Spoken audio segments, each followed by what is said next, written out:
Welcome back to the deep dive. We're doing something a little different today. A very big departure from our usual stuff. Yeah, exactly. Usually we're looking at modern tech trends or maybe a biography of a CEO or some complex geopolitical situation. But today we are looking backward, way, way backward. To a completely different world, really. Right.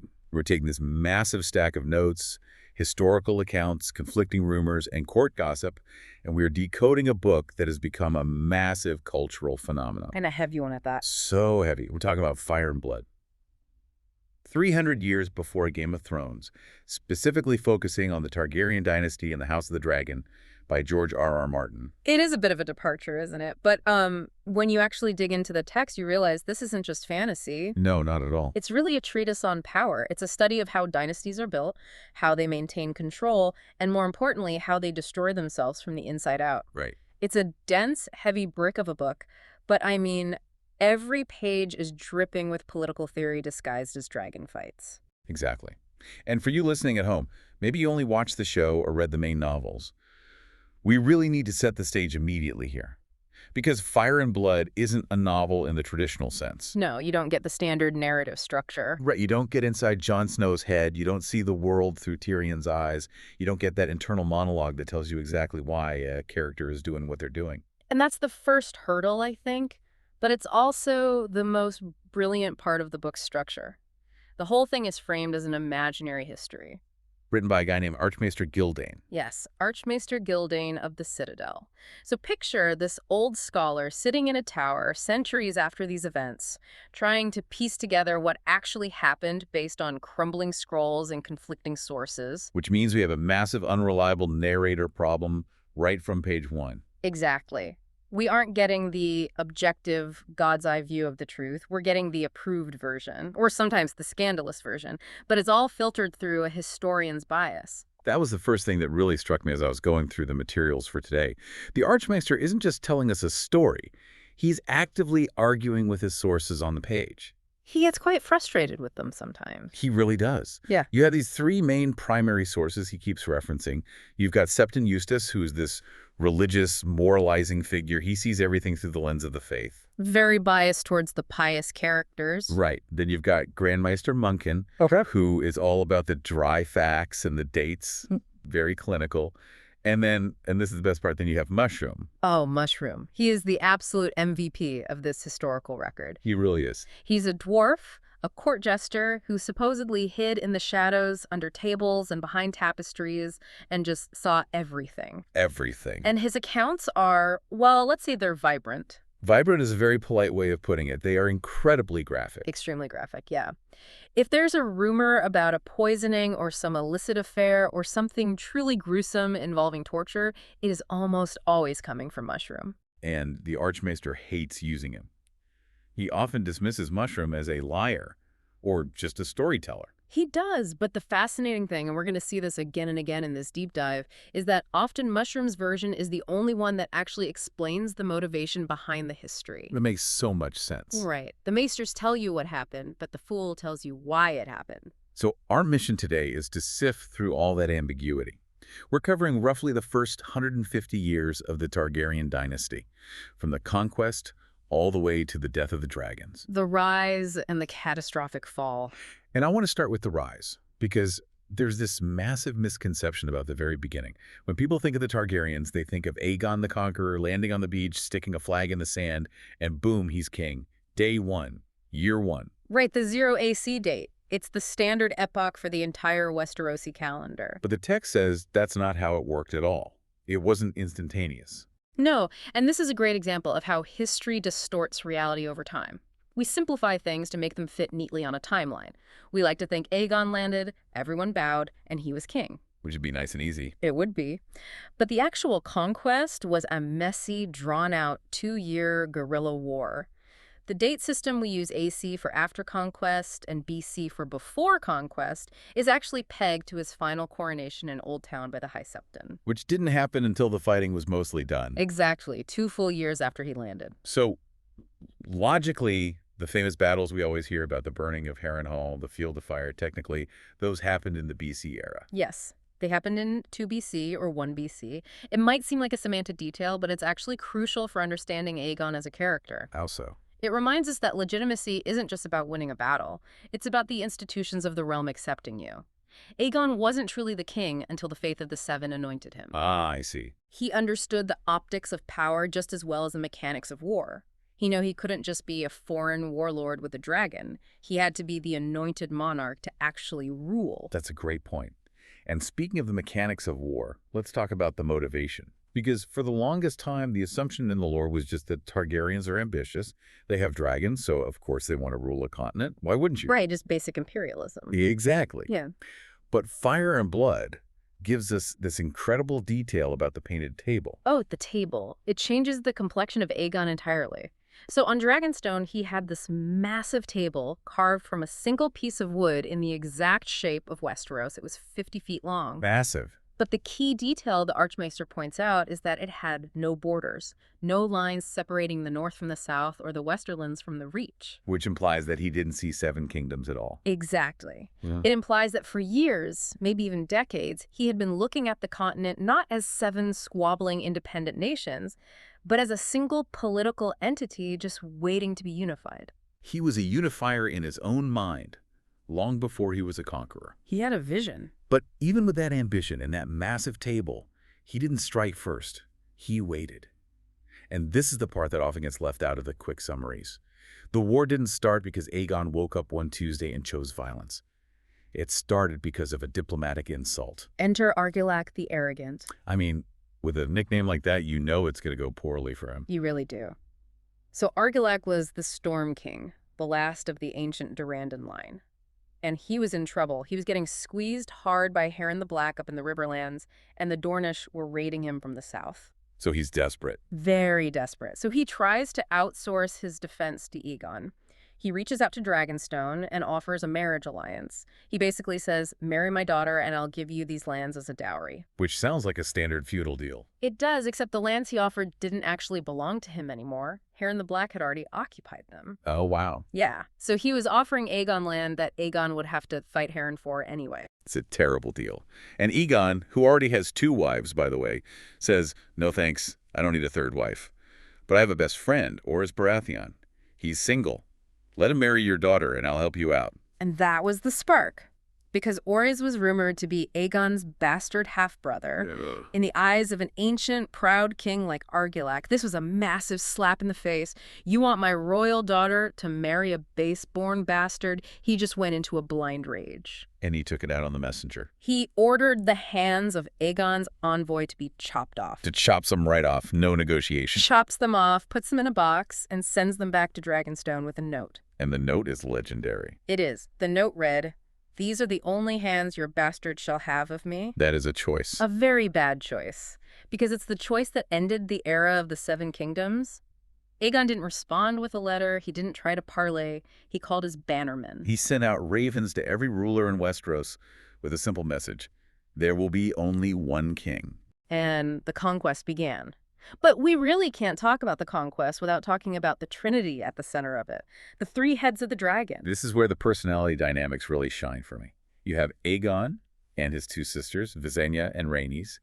And they aren't just Aegon's wives. They are distinct archetypes that define the entire dynasty going forward. Absolutely. Aegon himself feels very, distant in the text, almost unknowable. He's the enigma. The text mentions he was quite solitary. He only rode his dragon, Balerion the Black Dread, for war or for travel.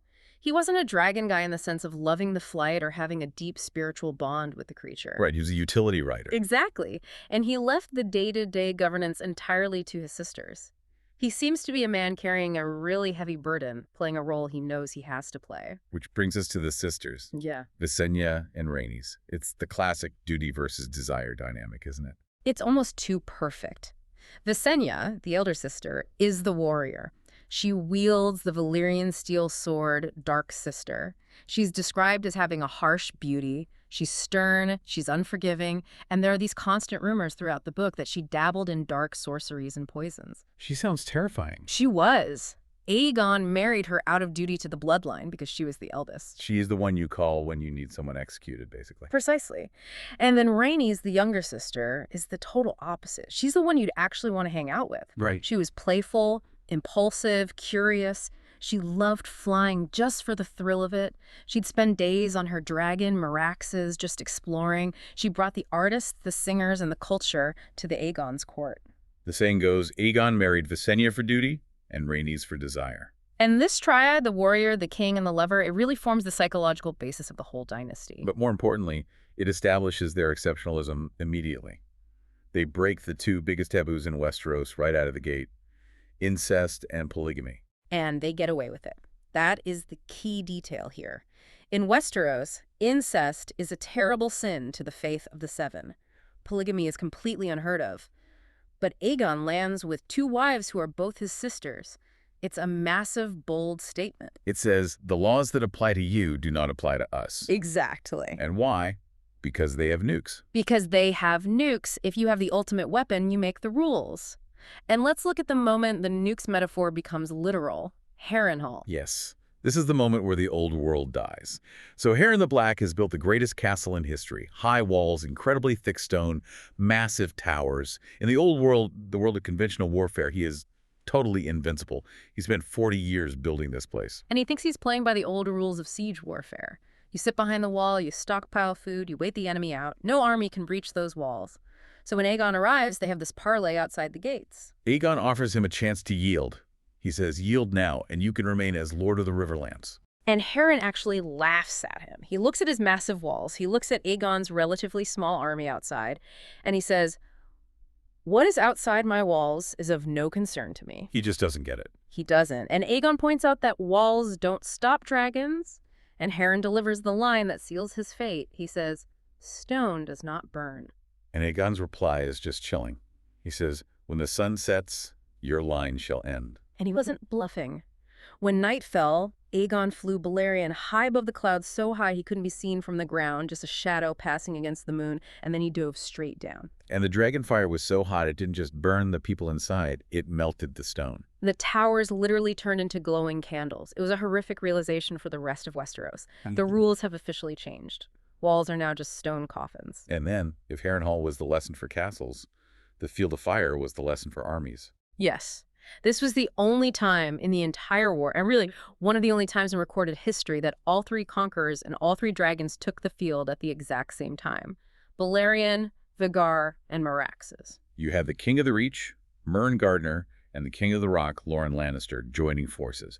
They had this massive army, 55,000 men. They outnumbered the Targaryens 5-1. So on paper, the Targaryens should have been crushed. And initially, the Alliance army was winning. They were breaking the Targaryen lines with a massive cavalry charge. But then the dragons took flight. And they just erased them. 4,000 men burned to death in minutes. King Mern of House Gardner died, ending an ancient dynasty instantly. The Lannisters, seeing this absolute slaughter, surrendered immediately. It showed that numbers just didn't matter anymore. Strategy didn't matter. If you are fighting dragons in an open field, you lose. Period. So looking at this, you'd think the conquest was a done deal.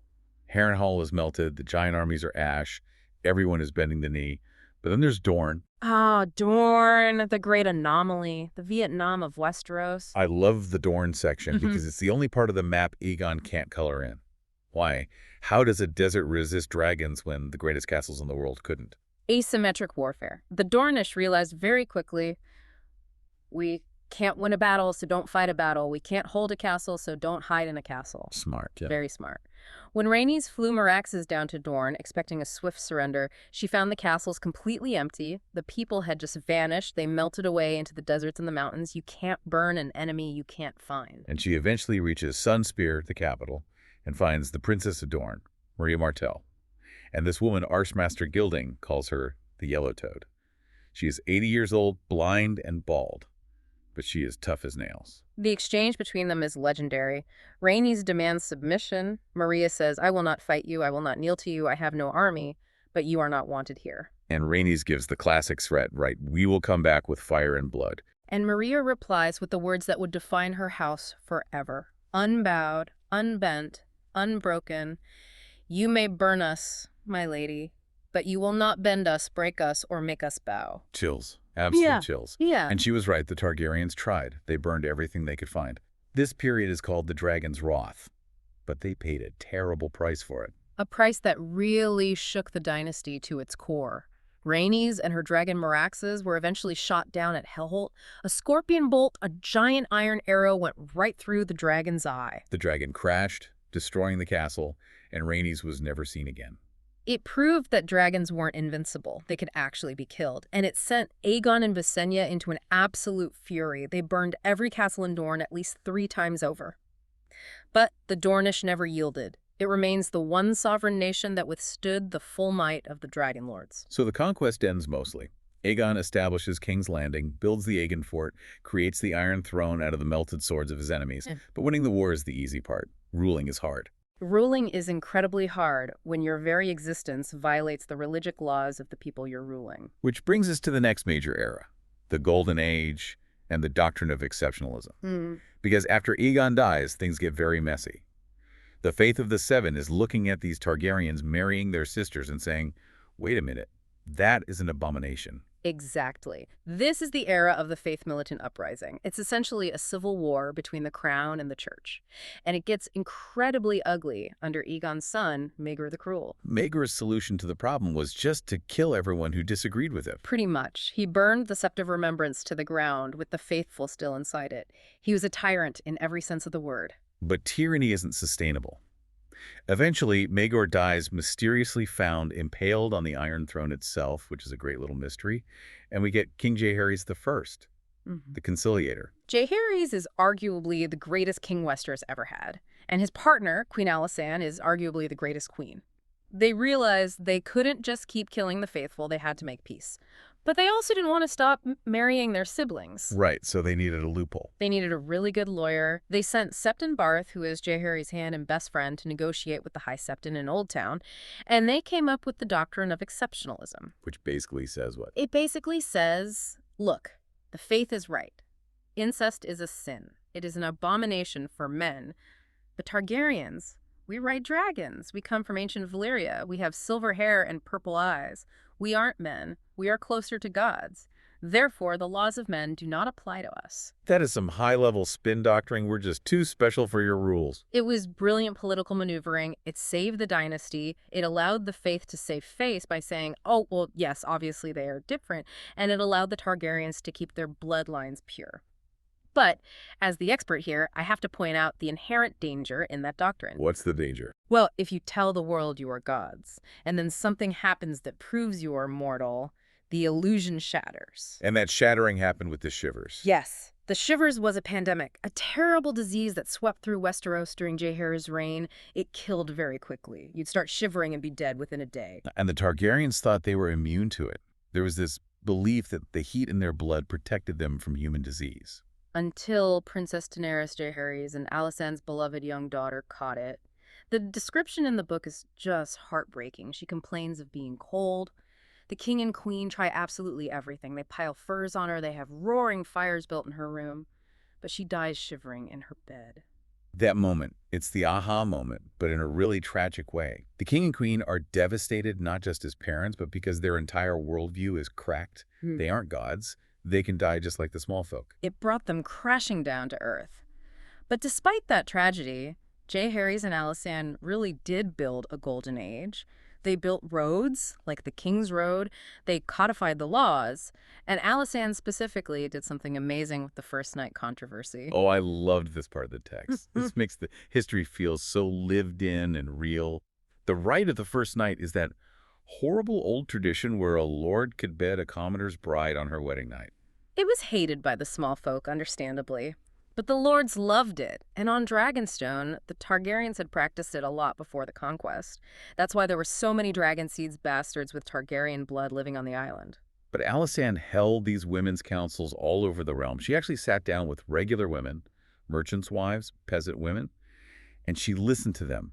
And she went back to Jaehaerys and said, this has to stop. It's creating massive resentment and hatred. And it did stop. Jaehaerys listened to her and abolished the practice realm-wide. It shows that their power wasn't just about dragons. It was about governance. It was about listening to the people. But as we move toward the next section, we see that even the best governance creates new problems because Jay Harry's lived a very long time and he had a lot of kids. And that creates a massive succession crisis. Now, the heir dilemma. Jaehaerys' sons kept dying before him, and he had to choose. Do I pass the throne to my granddaughter Rhaenys, the daughter of my eldest son, or to my second son, Baelon?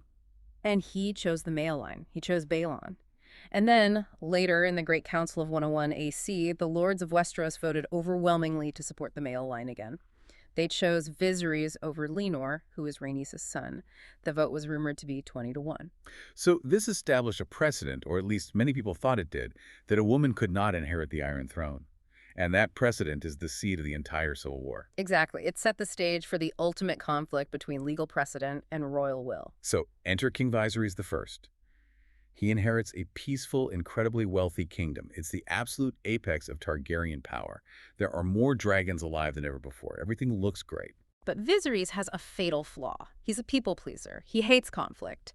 And he makes a decision that contradicts the very precedent that made him king in the first place. He names his daughter Rhaenyra as his heir. Even though he later has healthy, legitimate sons with his second wife, Alicent Hightower. And this is where the drama begins. You have two massive factions forming at court. The rivalry between Princess Rhaenyra and Queen Alicent. Rhaenyra was the realm's delight, the king's absolute favorite. But Alicent was the queen, and she had the king's trueborn sons Aegon, Aemond, and Daeron. The visual of this split is iconic. At a big tourney in King's Landing, Queen Alicent wears a green gown, and Rhaenyra dresses in traditional Targaryen black and red. And from that moment on, the factions were known as the Greens and the Blacks. It wasn't just a family squabble anymore, it was deep political polarization.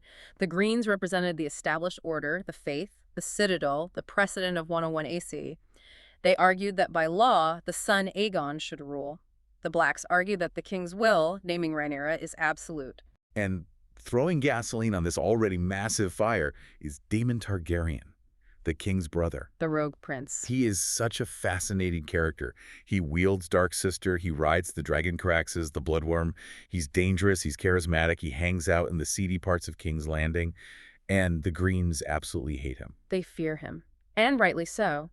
When Daemon marries his niece, Rhaenyra, it solidifies the Black faction's military power, but it also terrifies the Greens. They think if Rhaenyra becomes queen, Daemon will be the actual power behind the throne, and he will kill us all to secure his position.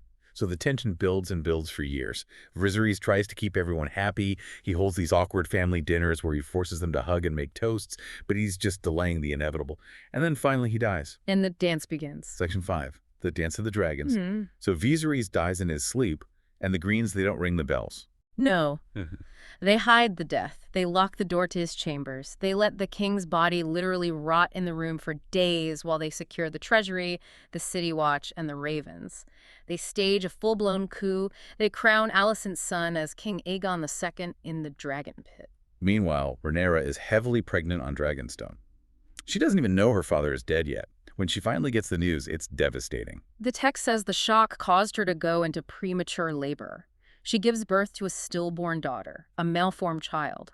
It's a horrific, traumatizing scene. She's physically in agony, grieving her father, and learning her throne has been stolen all at the exact same time. Her rage is palpable. She says, "The Iron Throne has spurned me." And initially, there's some attempt at diplomacy. Both sides send envoys.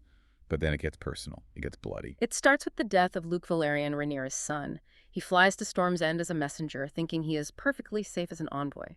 But Aemon Targaryen, Alicent's son, the one with one eye, is already there with his massive dragon Vhagar. Aemon chases Luke into a storm.